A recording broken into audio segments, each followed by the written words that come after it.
In this episode, we speak with Gregg Johnson, the CEO of Invoca. Gregg is a seasoned software leader who previously led Salesforce Marketing Cloud's social marketing product line, where he integrated $1 billion of M&A investments into the Salesforce product portfolio.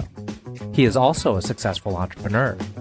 Invoca is the cloud leader in AI-powered conversation intelligence for revenue teams that enables marketing, sales, customer experience, and e-commerce teams to understand and immediately act on the information consumers share via connections.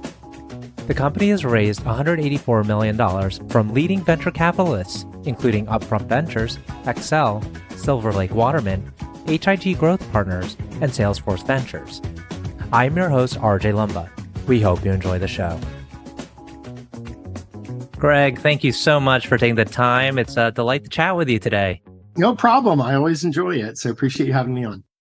Notice something quite interesting. Early in your career, you started out as an entrepreneur and you quickly grew and sold a tech company. Can you tell us a little bit about that? It's funny. I always say to people, be careful of how much deliberate design you put into your career path because you never know where the world is going to take you.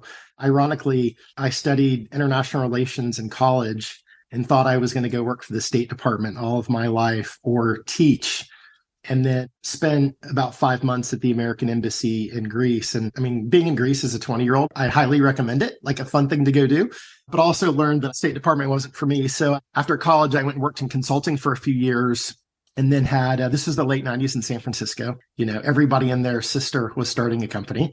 And I left to go start a company with a few colleagues. It was sort of the late 1990s version of robo-advisor type of company, like think about Wealthfront or something like that. So we were automating financial advice. And I had to get my hands dirty and actually had to teach myself to code, which I'd never done before, to build a prototype for the product.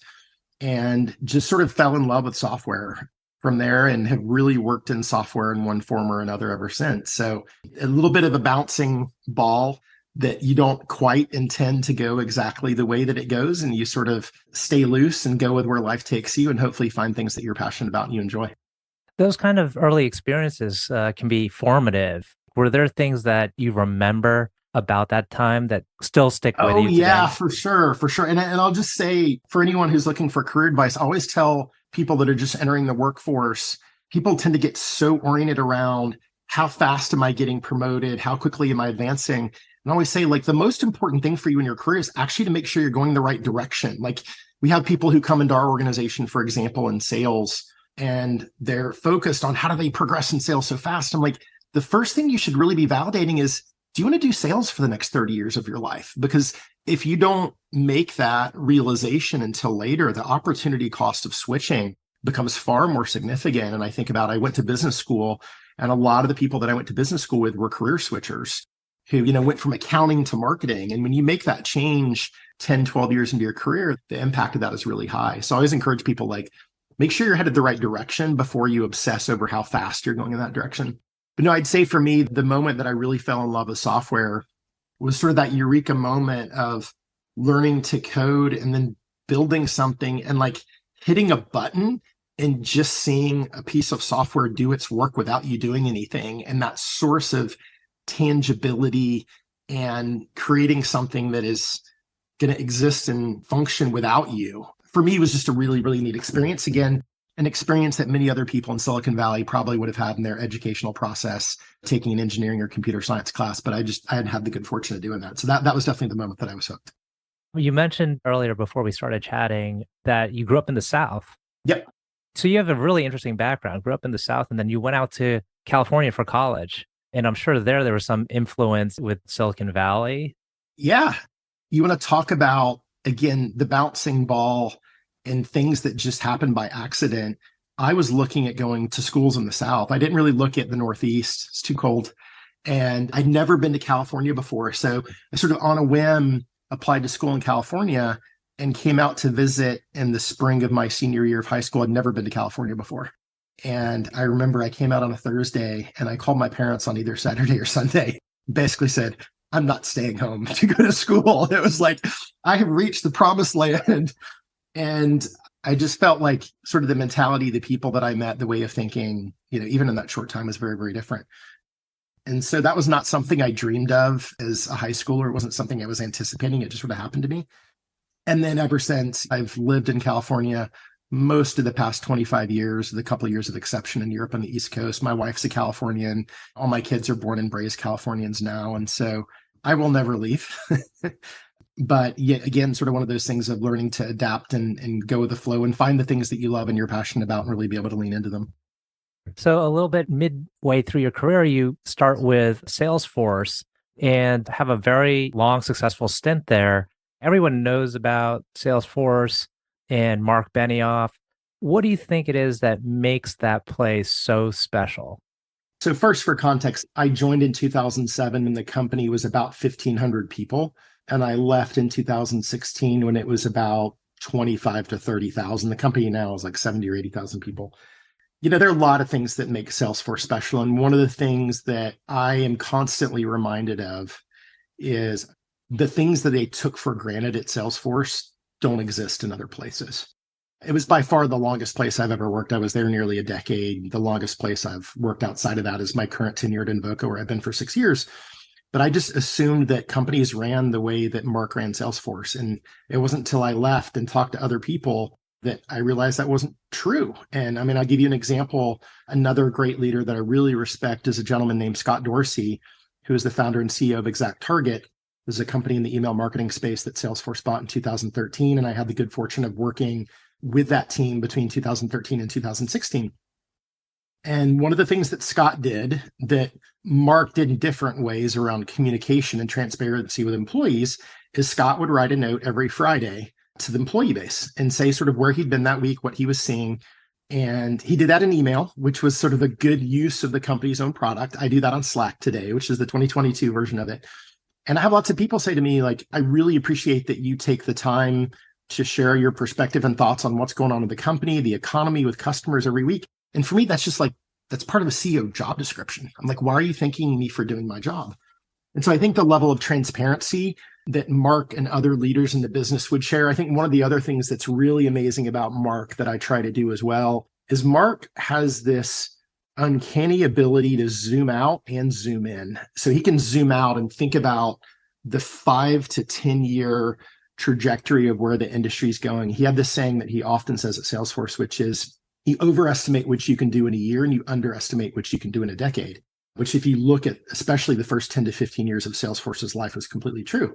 But then I can say one of the things that I always did, I worked on new and emerging products at Salesforce. I never worked on Sales Cloud. I never worked on Service Cloud. It was always something sort of new and small. And so I got more exposure to Mark than I would have if I worked in a bigger unit. And we would always joke around. We had a saying, which is beware of flying too close to the sun, which is if you were working on something that had Mark's attention, Mark would zoom in to the most granular level of detail. Like if you're launching a new product, you go into a meeting with Mark and you're like, hey, does the guy understand what this product is and who it's for? And 5 minutes into the meeting, he's like, hey, I noticed in the second paragraph of your copy on the website that you're describing the product this way. Are you sure that's the right value prop? So I think Salesforce really built this ability in leaders to zoom in and zoom out, to think about the big picture, but also it was not a culture of, oh, my team will go do that. It was a culture of rolling up your sleeves, getting stuff done, paying attention to details. And I think if you see the massive ecosystem of Salesforce alums who are now being successful, I think you see a lot of that attitude permeate the companies that they're in. So do you think it is that transparency and just consistent communication that enables a company to scale that quickly with that many people? For sure. And I would say one of my biggest learnings of being a CEO over the past 6 years is I spend a lot of time on communication. It's something that I put a lot of thought of attention to. I think I'm pretty good at. And yet, despite being relatively good at it, and despite putting a lot of time and attention to it, I consistently find that my efforts to drive communication and clarity to the company of only 400, 450 people still fall short. And I think that's certainly exacerbated by the world that we live in today, where our company now, like, for example, when I joined the company, we had 70 or 80% of our employees in one location. Today, we have one office. We have less than 10% of employees that are even in theory in that office. They're not even in that office day to day. We're an entirely remote company today. And so I think providing clarity in communication and what goals you're trying to do is crucially important. Salesforce was really good at that. They had a process called the V2MOM, which you can read about. That's a way of articulating what are the company's priorities and really trying to drive that down in the organization. At Invoca, we have done something similar to that, but sort of created our own variant or flavor of it. And if you talk to any Salesforce alum, they have tended to do that in those companies, because that way of communicating what is the company trying to achieve, and then what can you as an individual team or an individual employee, how can you contribute to that goal? I think that was one of the ways that Salesforce uncorked a lot of creativity, a lot of motivation, a lot of great ideas. And I think that's one of the reasons they've been very successful in terms of what they've done. And has the culture and feel of Invoca changed due to this shift towards a more hybrid or remote model? In ways, yes. In ways, no. We were leaning into remote hiring even before the pandemic. I think like a lot of companies felt the pain most acutely around engineering talent and how do you find good engineering talent. And so we were already very focused on communication. We were already looking at bringing in people in different geographies. But I definitely think now we're trying to figure out what's the right operating system. My background is a product manager. And as I like to say, product managers are responsible for everything and the boss of no one. As a product manager, you're building a product with engineers, but the engineers don't report to you. You are launching products with the marketing team, but the marketing team doesn't report to you. You're trying to drive sales and successful customer deployments, and the sales and customer success teams don't report to you. So you really have to build alignment through motivation, through connection, through people relationships. So I've been a big believer always in the power of human connection, but I'm like to think of myself as like a modern CEO, especially after COVID. Like, people are not going to come and work in the office 5 days a week the way they used to. Like, that era is over. But how do you find the right balance of those two things today? Like, we had everyone in the company together for an offsite in August, and people had an amazing time. And it wasn't like a traditional offsite where we were kind of doing one-to-many content. And we spent most of the time teams actually getting together and physically doing work side by side with one another. And everybody's like, this is amazing. This is so productive. When do we get to do this again? And I was like, that event cost $1 million plus. We can't do that every month. And we're now a company that has employees in almost 30 states in 4 or 5 countries. And so trying to figure out what's the right blend of that power of in-person collaboration with the convenience, the flexibility of being remote. I don't think anybody's figured this out. Every time I'm with customers, they're kind of like, hey, have you figured it out? Because here's what I'm seeing. And so I think we're still trying to learn and adapt to what that means in the future. Now, when I look at the history of Invoca, it looks like it was founded around 2009, and then you came Correct. in around 2016, and then in a way really kind of supercharged the business, brought in investors. We like to talk about investors and how they add value to the company. Can you tell us a little bit about what you saw coming into the company and how you could help drive growth forward? Yeah. One of the pieces of advice I have to people as they're thinking about new career opportunities is it's really important to think about the criteria of what you're looking for and what you want. Because if you don't have a good view coming into that, you're going to get sold into something by somebody else. And so for me, as I was leaving Salesforce, I wanted a company that had some degree of product market fit. Like, I wasn't ready to go back. I had 3 young children at the time. I wasn't ready to go back and like tinker in the garage with something brand new. So I was looking at something that had product market fit. Invoca is probably about 15 to 20 million in revenue when I joined. So clearly had a technology that was working with customers that found value in it. And then there were a couple of things that were really interesting to me. I had done a lot of work at Salesforce around unstructured data, around conversational data. So that varied everything. I spent 3 or 4 years building a product called Chatter that was kind of a predecessor to Slack, was around bringing the power of social network into the enterprise. And we spent a lot of time thinking about understanding intent and meaning out of that human-to-human conversation from an employee point of view. And then when I worked in Marketing Cloud, it was the early days of people adopting Twitter and Facebook for how they dealt with consumers. And so I spent a lot of time thinking about that. So I was looking for opportunities that were sort of at the intersection of marketing and CRM, but had a flavor of conversational data. And so when I joined Invoca had been working for probably about a year or two about sort of understanding the conversations and the interactions that happen between consumers and big B2C brands. And this was before people had Alexa devices in their home or any of those things had really taken off around voice.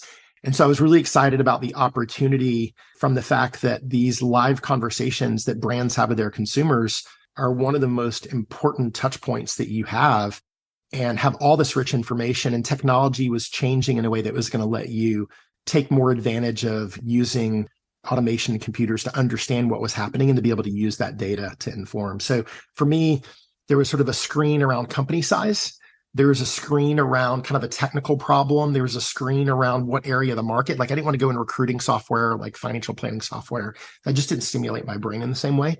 And then there was also a personal connection. So Upfront Ventures is the largest investor in Invoca. The managing director of Upfront is a gentleman named Mark Suster, who had sold a company into Salesforce about 6 months after I joined. And Mark didn't stay at Salesforce particularly long, but I ended up taking over product management for his team. And so we got to know each other. And the other thing for me, I'm pretty authentic as a leader. I'm not kind of a fake it till you make it person. I am who I am. And so it was important for me to go work with investors to where I had a trusted relationship where I could come in day one and say, I approached my first board meeting. I'm like, I don't know how board meetings work and all this hocus pocus around unanimous written consent. I'm just going to pretend like it's a Mark Benioff meeting, which is like, what's your product? How do you talk about it? How's it delivering value to customers? And I'll figure out all the other stuff later. And going to work with investors that I trusted and had a relationship with me, let me take that approach as opposed to trying to be somebody who I wasn't from day one. And as you've brought in other investors in subsequent rounds, has your approach changed? Because, presumably the company's at a different stage and it has different needs. So how have you evaluated the appropriate investor for that time in the company's life? I think I say when I talk to entrepreneurs who are, I call it doing God's work. I'll talk to entrepreneurs who are, doing seed rounds, A rounds, B rounds. They're like, I can't believe you run $100 million revenue company. My reaction is, I can't believe you're starting a company from scratch. So it's a mutual admiration society. But I say to them, go talk to the right people, do everything you can to get the best valuation. But at the end of the day, what you really need to do is look yourself in the mirror and say, these are people I'm going to be working with for the next decade. And being an entrepreneur or a CEO is an emotional roller coaster of a job. And these are going to be the people that are with me at the highest highs and the lowest lows. And so I think understanding who you're going to be working with is critically important. I'll give you an example.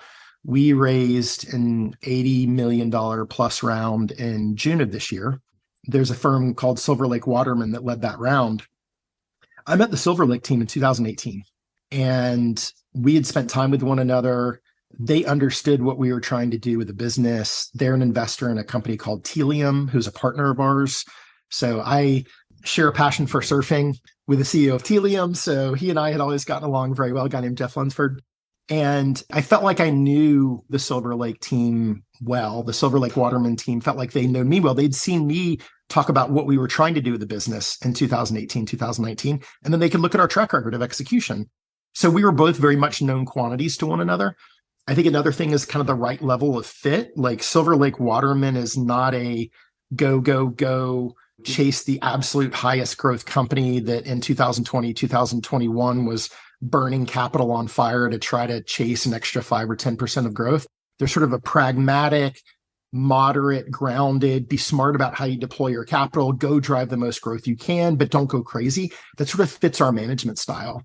And so for us, going through that process of getting to know each other over 2.5, 3 years gave them a lot of confidence in investing in the company and the leadership team, and gave us a lot of confidence that the way that we were going to run the company, the Silver Lake Waterman team will challenge us with the rest of our investors, but they're not going to try to contort us to doing something and being something that we're not.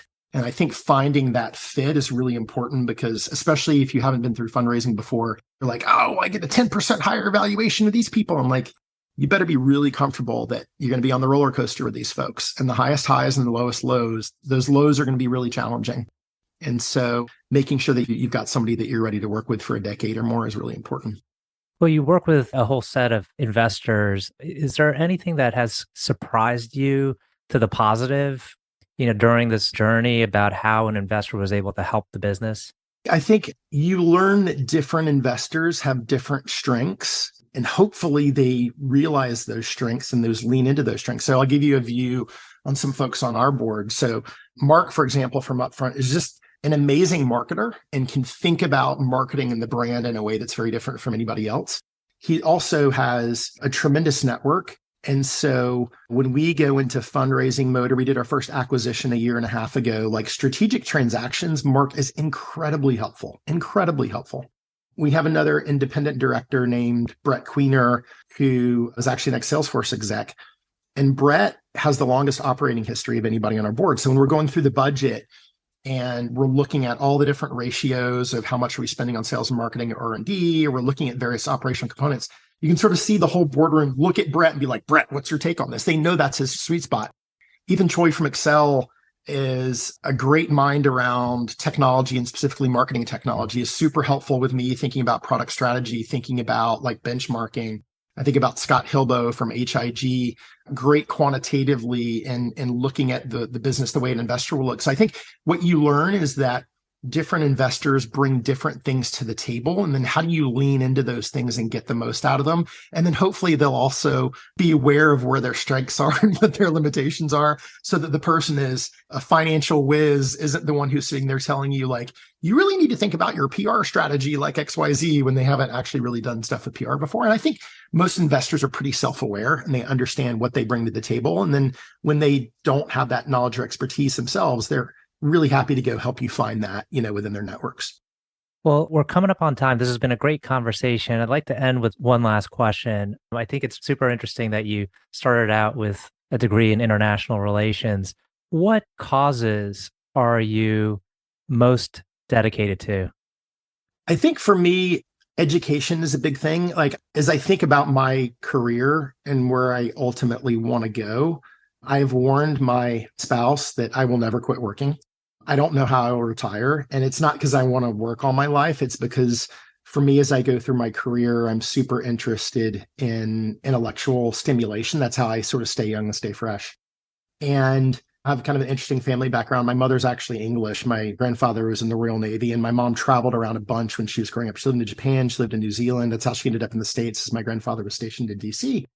My dad, on the other hand, came from South Alabama, very poor community, went to college, educated himself, fought in Vietnam, came back, went into engineering, ended up starting his own company. So I'm a huge believer in kind of the power of education and just connecting people and helping people. So it's why, like with entrepreneurs, if they get connected me to do a reference call for one of our investors, I'm like, call me anytime. Like, I'm happy to help. I'm a huge believer, like, and this is what's great about Silicon Valley, like knowledge is power.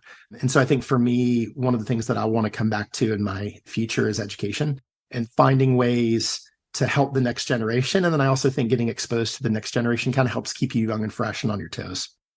Excellent. Well, Gregg, thank you again for taking the time. I know our audience will find this very insightful. Well, thank you. I appreciate it and look forward to catching up again a few years down the line.